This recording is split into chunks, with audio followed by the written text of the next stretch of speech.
परिवार में सबका गुस्सा उफान पर है। निहारिका के अचानक लापता होने के बाद पूरे मित्तल परिवार और निहारिका के माता पिता का शक राध्या पर जाता है। राध्या चुपचाप खड़ी है। उसकी आंखों में डर, हैरानी और बेइंसाफी के आंसू हैं। चारों तरफ से उस पर इल्जाम लग रहे हैं। तुमने ही निहारिका को गायब किया।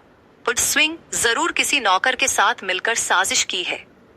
राध्या कुछ बोलती नहीं, क्योंकि वह जानती है कि सच अभी सामने आना बाकी है। तभी वह चुपचाप अपने कमरे में जाती है और अपने लैपटॉप को लेकर वापस आती है। वह सभी को दिखाती है कि कैसे उसने निहारिका को अचेत अवस्था में कमरे में लाकर सुलाया था, ताकि कोई उसकी बेइज्जती न कर सके। वीडियो में साफ दिखता है कि एक नौकर निहारिका को रूम से बाहर ले जाता है। प्रथम, जो अब तक खुद भी शक में था, वीडियो देखकर स्तब्ध रह जाता है। उसका मन कहता है कि राध्या सच बोल रही है, लेकिन दादी और बाकी लोग फिर भी नहीं मानते। दादी का कहना है कि यह सब दिखावा है, राध्या ने खुद वीडियो एडिट किया होगा। राध्या टूटने लगती है, लेकिन फिर हिम्मत जुटाकर बोलती है, मैं जानती हूं कि मुझे झूठा समझा जा रहा है, लेकिन मेरी नीयत साफ है। अगर मैं दोषी होती तो कभी भी ये सब सामने नहीं लाती। प्रथम अब अकेले इस रहस्य की तह तक जाने का निश्चय करता है। वह उस नौकर की खोज शुरू कर देता है जो वीडियो में निहारिका को बाहर ले जाते दिख रहा है। काफी मशक्कत के बाद नौकर को पकड़ लिया जाता है, लेकिन इंटेरोगेशन में वह साफ इनकार कर देता है। मैंने निहारिका मैडम को कभी देखा ही नहीं, मुझे फंसाया जा रहा है। फिर सीसीटीवी फुटेज निकलवाया जाता है और उसमें साफ साफ दिखता है कि वही नौकर निहारिका को कंधे पर उठाकर बाहर ले जा रहा है। यह देखकर सब हैरान रह जाते हैं। प्रथम और राध्या दोनों उससे सवाल करते हैं, लेकिन वह चुप रहता है। तभी राध्या भावुक होकर कहती है, भैया प्लीज मुझे गलत साबित मत होने दीजिए। मेरी जिंदगी तबाह हो रही है। आप जो जानते हैं वो सच सच बताइए। नौकर का दिल पसीजता है और वह फूट फूट कर रोते हुए सारा सच उगल देता है। नौकर बताता है कि उसे मित्तल परिवार के ही किसी सदस्य ने पैसे देकर कहा था कि निहारिका को गायब कर दो। उस इंसान ने गुमनाम कॉल किया और कहा कि अगर वह इस काम को अंजाम देता है तो उसे भारी रकम दी जाएगी, लेकिन वह नाम बताने से डरता है। यह सुनकर पूरा परिवार हिल जाता है। राध्या फिर कहती है, देखिए यह षड्यंत्र है। न तो मैंने कुछ किया है और न ही मैं किसी साजिश में शामिल हूं। लेकिन मित्तल परिवार और निहारिका के माता पिता फिर भी मानने को तैयार नहीं होते। वे कहते हैं, इसका मतलब राध्या भी इसमें शामिल थी, तभी तो सब चुपचाप कर रही थी। पुलिस को बुलाओ, इसे जेल भेजो।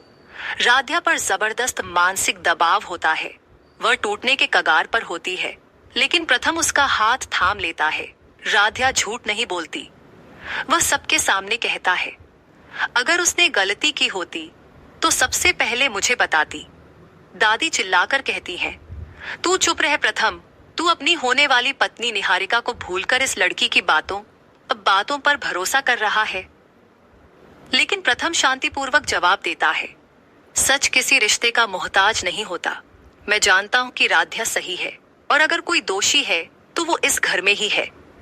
इधर पुलिस की मदद से निहारिका को एक फार्म हाउस से बेहोशी की हालत में पाया जाता है। वह मानसिक रूप से भी डरी हुई होती है और कुछ देर तक कुछ बोलने की स्थिति में नहीं होती।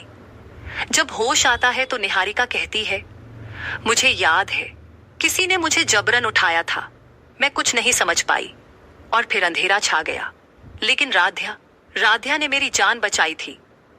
अब सबकी आंखें खुल जाती हैं। राध्या निर्दोष साबित, रिश्तों में भूचाल। निहारिका के बयान के बाद पूरा मित्तल परिवार शर्मिंदा हो जाता है। राध्या की आंखों से लगातार आंसू बह रहे होते हैं।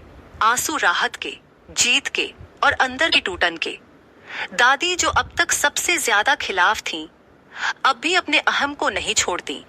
वे कहती हैं, ठीक है आज तो बच गई, लेकिन मेरे लिए तो दोषी ही रहेगी। लेकिन अब कोई उनकी बात पर ध्यान नहीं देता। प्रथम का निहारिका से रिश्ता पूरी तरह टूट चुका होता है। वो निहारिका से कहता है, तुम मेरी जिंदगी का हिस्सा थी, लेकिन अब मैं सिर्फ उस इंसान को चाहता हूँ जो हर तूफान में मेरे साथ खड़ी रही राध्या। अब कहानी उस मोड़ पर आ जाती है जहां दादी हर हाल में प्रथम और निहारिका को फिर से जोड़ने की कोशिश करती है। वो अपने पुराने उसूलों में बंधी होती है और राध्या को अब भी नकार देती है। लेकिन मित्तल परिवार के कुछ सदस्य, जैसे प्रथम के पापा और भाई, राध्या के समर्थन में खड़े हो जाते हैं।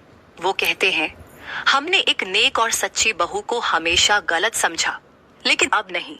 अब हम उसके साथ। एपिसोड के अंत में राध्या अकेले मंदिर जाती है और भगवान के सामने सिर झुका देती है। हे भगवान, मुझे शक्ति देना कि मैं इस झूठ और साजिश की दुनिया में भी सच्चाई पर टिकी रह सकूं। तभी पीछे से प्रथम आता है और उसके कंधे पर हाथ रखता है। अब तुम अकेली नहीं हो, तुम्हारा हर संघर्ष अब हमारा होगा। और बैकग्राउंड में चल रहा होता है भावुक संगीत। तेरी सच्चाई पे अब कोई सवाल नहीं। अगर आप भी चाहते हैं कि राध्या को मिले उसका सम्मान और वो बने मन अति सुंदर की असली हीरोइन, तो वीडियो को लाइक करें, चैनल को सब्सक्राइब करें और कमेंट